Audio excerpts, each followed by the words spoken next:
हमारी अर्थ का एकमात्र नेचुरल सैटेलाइट यानी कि प्राकृतिक उपग्रह है चंद्रमा।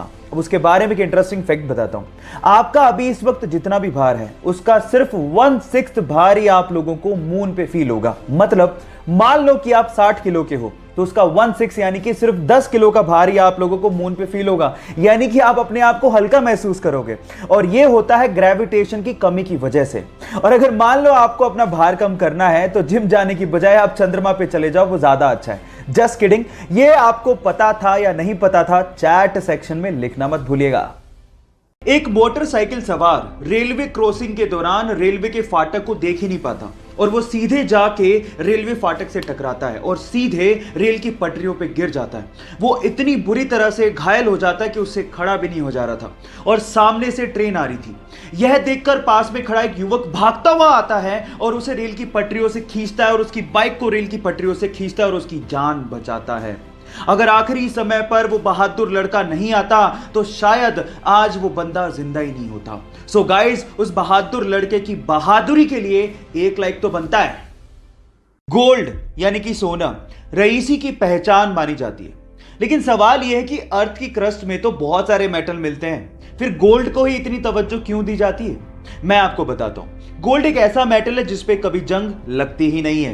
एक्चुअली जब भी कोई मेटल ऑक्सीजन और मॉइस्चर के कांटेक्ट में आता है तो उस पे जंग लगनी शुरू हो जाती है, जैसे कि लोहे का ब्राउन हो जाना, चांदी का काली हो जाना, कॉपर का ग्रीन हो जाना। ये सब कोरोजन यानी कि जंग लगने की वजह से ही होता है। लेकिन गोल्ड एक अनरिएक्टिव मेटल है जो ऑक्सीजन और मॉइस्चर के साथ रिएक्ट करता ही नहीं है। इसीलिए अर्थ की क्रस्ट से जब सोने को निकाला जाता है तो उसे प्रोसेस करने तक की जरूरत नहीं पड़ती, क्योंकि वो प्योर फॉर्म में ही पाया जाता है।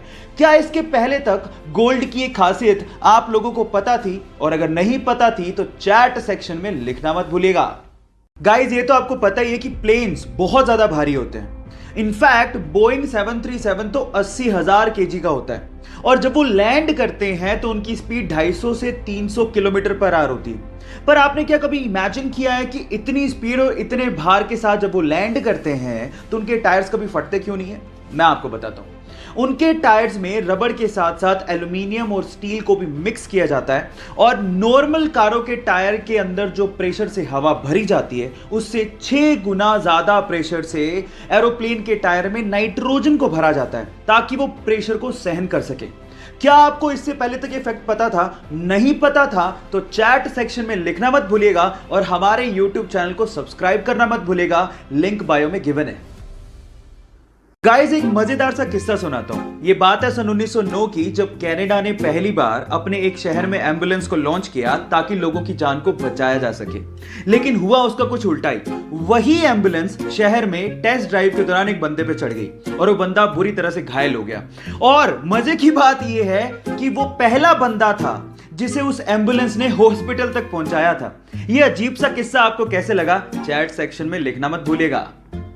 गाइस, बाइक चलाना किसे नहीं पसंद, लेकिन असली प्रॉब्लम आती गर्मियों में, जब कोई स्कार्फ या फिर रुमाल पहनने के बाद हमें हेलमेट पहनना पड़ता है और गर्मी होने की वजह से थोड़ी दूरी तक चलने के बाद जब हम हेलमेट उतारते हैं तो पूरा मुंह पसीने से भर जाता है। अब इस प्रॉब्लम का सॉल्यूशन क्या है? जी हाँ गाइस, इस प्रॉब्लम का सॉल्यूशन है एसी हेलमेट। एक छोटी सी एक्सेसरी आपके हेलमेट पे लगती है और वो आपके हेलमेट को या फिर आपके सिर को ठंडा ठंडा कूल कूल बना देती है। और गाइस, इसका इन्वेंशन कहीं बाहर नहीं, हमारे इंडिया के बेंगलोर के आईआईटीएन पीके सुंदर राजन ने किया है। सो गाइस, हमारे हेलमेट को ठंडा ठंडा कूल कूल बनाने वाले इस सुंदर राजन के लिए एक लाइक तो बनता है। एक बार गुरु नानक देव जी अपने शिष्यों के साथ एक गांव गए। गांव वालों ने गुरु नानक देव जी और उनके शिष्यों की बहुत ज्यादा सेवा की, लेकिन जाते जाते गुरु नानक देव जी ने उन गांव वालों को आशीर्वाद दिया, उजड़ जाओ। उसके बाद गुरु नानक देव जी अपने शिष्यों के साथ दूसरे गांव गए, लेकिन उन गांव वालों ने गुरु नानक देव जी और उनके शिष्यों के साथ बहुत बुरा बर्ताव किया। लेकिन फिर भी गुरु नानक देव जी ने उन्हें आशीर्वाद दिया, बसे रहो। ये देख के एक शिष्य से रहा नहीं गया। उसने गुरु नानक देव जी से कहा कि ये कैसे आशीर्वाद दिया आपने? तो गुरु नानक देव जी ने जवाब दिया कि संसार में अच्छाई का फैलना और बुराई का रुके रहना और ना फैलना इंसानियत के लिए बहुत ज़्यादा ज़रूरी है। इसीलिए जो अच्छे लोग थे उन्हें उजड़ जाने का मैंने आशीर्वाद दिया ताकि वो बाकी जगहों पे जाके अपनी अच्छाई को फैला सके। आपको ये स्टोरी कैसे लगी? चैट सेक्शन में लिखना मत भूलिएगा। गाइस, ज्यादातर आप लोगों को एयरलाइंस में फीमेल स्टाफ ही देखने को मिलेगा। उसके पीछे का रीजन क्या है? डोंट वरी, मैं आपको बताता हूं। उसके पीछे का रीजन है फ्यूल की बचत। अब आप लोग कहेंगे फीमेल स्टाफ और फ्यूल की बचत, इनका आपस में क्या कनेक्शन है? बहुत गहरा कनेक्शन है। एक्चुअली एक प्लेन एक जगह से दूसरी जगह पे जाने में कितना फ्यूल खर्च करेगा वो वेट पे डिपेंड करता है, और कंपैरेटिवली फीमेल का वेट मेल के वेट से कम होता है। और ऐसा करके बहुत सारी एयरलाइन कंपनीज ने एक एक साल में 2 से 3 करोड़ रुपए की फ्यूल की बचत भी की है। क्या आपको इसके पहले तक इफेक्ट पता था? और अगर नहीं पता था तो चैट सेक्शन में लिखना मत भूलिएगा।